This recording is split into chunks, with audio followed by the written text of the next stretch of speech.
भारत में हर रोज सुबह लाखों घरों में हनुमान चालीसा पढ़ी जाती है। कोई मंदिर में भगवान के सामने बैठकर पढ़ता है, जो नहीं पढ़ पाता वो गाड़ी में बैठकर सुनता है, कोई आसन बिछाकर, कोई ऐसे ही जय हनुमान ज्ञान गुण सागर जय कपीस तिहुँ लोक उजागर। लेकिन अगर आप हनुमान चालीसा पढ़ने वाले 10 लोगों में से पूछें कि भाई साहब या बहन जी इसे एक दिन में कितनी बार पढ़ना चाहिए, तो मैं आपको दावा कह सकता हूं कि 10 लोग आपको कम से कम 5 तरह के जवाब तो दे देंगे। कोई कहेगा कि 100 बार पढ़ना चाहिए भाई साहब, जो 7 बार पाठ कर हुई। कोई कहेगा 11 बार पढ़िए, कोई कहेगा 1 बार पढ़ लीजिए काफी है, कोई कहेगा हफ्ते में मंगलवार को पढ़ लीजिए, शनिवार को पढ़ लीजिए बहुत होता, बाकी दिन से कोई फर्क नहीं पड़ता। कोई कहेगा बिना नहाए पढ़ लीजिए तो उल्टा असर होगा, नहा के पढ़िए। अब सवाल यह है कि इनमें सही क्या है। जवाब आपको थोड़ा हैरान कर देगा, क्योंकि तुलसीदास जी ने कभी कोई गिनती पहली बात तो लिखी नहीं। वो एक शब्द जिसको लेकर कंफ्यूजन फैल गई है, वो बहुत मजेदार चीज है। 3 अक्षर का एक शब्द और उसी के 3 अलग अलग मतलब और उसी को लेकर अलग अलग मायने। तो आज इस वीडियो में हम 4 चीज सीखने वाले। पहली, संख्या का असली हिसाब क्या है। संकल्प टूट जाए तो क्या होता है। दूसरा, हनुमान चालीसा पढ़ने का सही समय कौन सा है और मंगलवार वाली बात कहां से आई।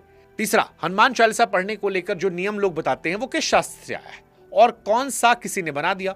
और चौथा, वो गलती जो लगभग हर आदमी कर रहा है, जिसकी वजह से 11 बार पढ़ने के बाद भी आशीर्वाद नहीं। तो अगर आप हनुमान चालीसा पढ़ने वाले हनुमान जी के भक्त हैं तो ये वीडियो आपके लिए है, क्योंकि सालों से जो चीज आप गलत कर रहे थे वो आज आप यहां से ही कर सकते हैं। नमस्कार, मैं हूं शुभांकर मिश्रा और भक्ति बुक की स्पेशल स्टोरी में आप सभी का बहुत बहुत स्वागत है। शुरुआत करें उससे पहले जय श्री राम, जय हनुमान जी, सीताराम। असल में कितनी बार हनुमान चालीसा पढ़नी चाहिए? तो देखिए, पूरी बहस हनुमान चालीसा की एक चौपाई से निकली है, जो 7 बार पाठ कर होई छूटे बंद महासुख हुई। और इसी में वो शब्द है सत, जिसको लेकर कंफ्यूजन है। अवधि में इस एक शब्द के 3 मतलब निकलते हैं। पहला, सत यानी 100 शतक। दूसरा, सात। और तीसरा मतलब है सच्चा, यानी सच्चे मन से।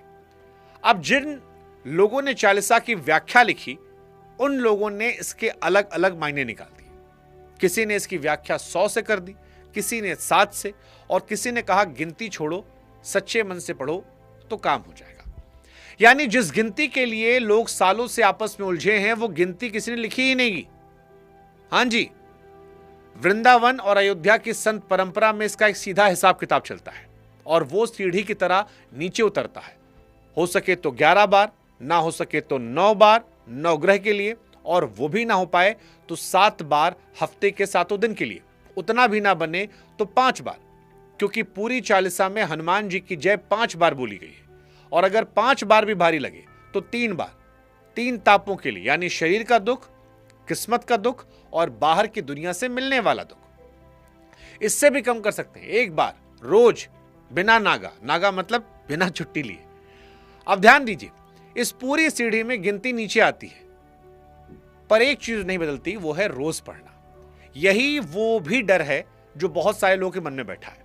11 बार का संकल्प लिया था, चौथे दिन टूट गया, अब क्या होगा? कुछ नहीं होगा। छूटा हुआ संकल्प पाप थोड़ी है, वो सिर्फ इस बात का सबूत है कि आपने अपनी ताकत से बड़ा वादा कर लिया। अगली बार संख्या घटा दीजिएगा, दोबारा शुरू कर दीजिएगा, क्योंकि जो संकल्प टूटकर फिर से जुड़ता है वो पहले से मजबूत होता है। तो 100 बार एक ही दिन में पढ़ लेना हनुमान चालीसा, ये बड़ी बात नहीं है। लगातार पढ़ते रहना ये बड़ी बात है। गिनतियां रुक जाती हैं, आदतें चलती रहती हैं। अब आते हैं कि हनुमान चालीसा पढ़ने का सबसे सही दिन कौन सा है और ये मंगलवार को क्या स्पेशल लाभ मिलता है। तो देखिए, हनुमान चालीसा पढ़ने का सबसे अच्छा जो समय है वो है ब्रह्म मुहूर्त। सूरज निकलने से करीब 1.5 घंटा पहले शुरू होता है और करीब 48 मिनट तक चलता है। मौसम के साथ ये समय आगे पीछे खिसकता रहता है, इसलिए घड़ी पर मत जाइए, सूरज पर जाइए। वजह धार्मिक कम है और सीधी साधी ज्यादा है। उस वक्त एक तो बाहर ज्यादा शोर नहीं होता, घर के अंदर भी नहीं होता, दिन भर की कोई बात अभी दिमाग में घुसी नहीं होती, मन जो है वो आपका खाली होता है, इसलिए जो डालेंगे वो टिका रहेगा। दूसरा अच्छा समय है शाम का, सूरज ढलने के बाद। और तीसरा है रात में सोने से ठीक पहले, क्योंकि जो आखिरी बात लेकर आप सोते हैं वही रात भर मन में चलती है। अब आते हैं कि क्या मंगलवार को हनुमान चालीसा पढ़ने से विशेष लाभ होता है।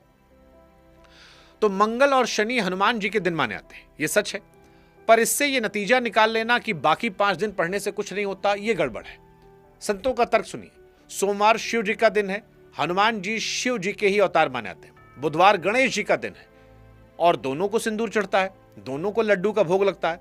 गुरुवार गुरु का दिन है और हनुमान जी से बड़ा गुरु कौन।